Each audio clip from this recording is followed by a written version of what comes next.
अस्सलाम वालेकुम। तो आज मैं आपको बताऊंगा अपेंडिसाइटिस के बारे में। ये क्या होता है और ये इसकी अलामात क्या ज़ाहिर हो सकती हैं उस पेशेंट को जिसको हो जाए, और इसको ट्रीट कैसे करते हैं जब ये हो जाए तो इसका फंक्शन तो कोई नहीं है हमारी बॉडी में।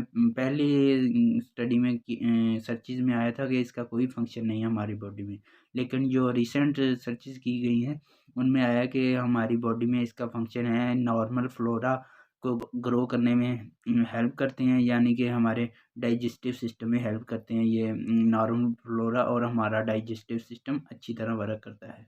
अपेंडिक्स हमारे राइट साइड पर प्रेजेंट होती है और इसका फिंगर की तरह की होती है ये। जब अपेंडिसाइटिस हो जाए यानी इन्फ्लेमेशन ऑफ द अपेंडिक्स हो जाए तो इसकी दर्द पूरे पहले तो पूरे पेट में होती है और आहिस्ता आहिस्ता ये राइट साइड पर मुंतकिल हो जाती है और सीवियर पेन होती है ये अपेंडिसाइटिस की। अगर किसी को भी राइट साइड पर सीवियर पेन हो महसूस हो तो काफ़ी देर से, इसके साथ फीवर भी हो यानी बुखार भी उसको हो, और इसके अलावा आ जाता है कि उसको वोमिटिंग यानी उल्टी और मतली जैसी फीलिंग हो, तो उसे फ़ौरन चाहिए कि किसी डॉक्टर से रिव्यू करे और फिर वो उसको डायग्नोज़ करे कि इसे अपेंडिक्स है या कोई और कोई डिज़ीज़ है।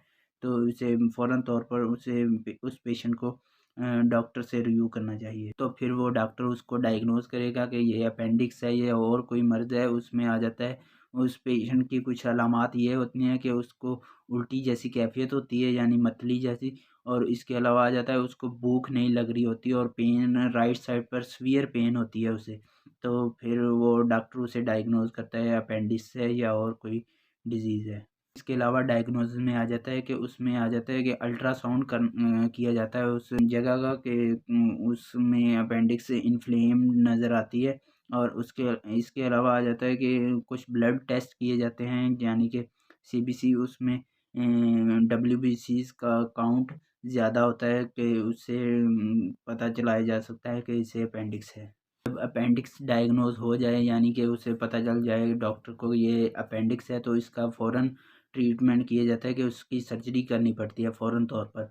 अगर ना की जाए तो उसके फटने के भी चांसेस होते हैं, और फटने के बाद ये सीवियर हो सकती है कि ये काफ़ी ज़्यादा सीवियर अलामात उस पेशेंट को ज़ाहिर कर सकती है, जैसे कि डेथ तक भी इस पेशेंट की हो सकती है अगर इसे टाइम से ट्रीट ना किया जाए। सर्जरी की बात करते हैं कि इसकी सर्जरी में आ जाता है कि ओपन सर्जरी भी होती है, उसके कट लगाकर उसे रिमूव कर दिया जाता है बॉडी से।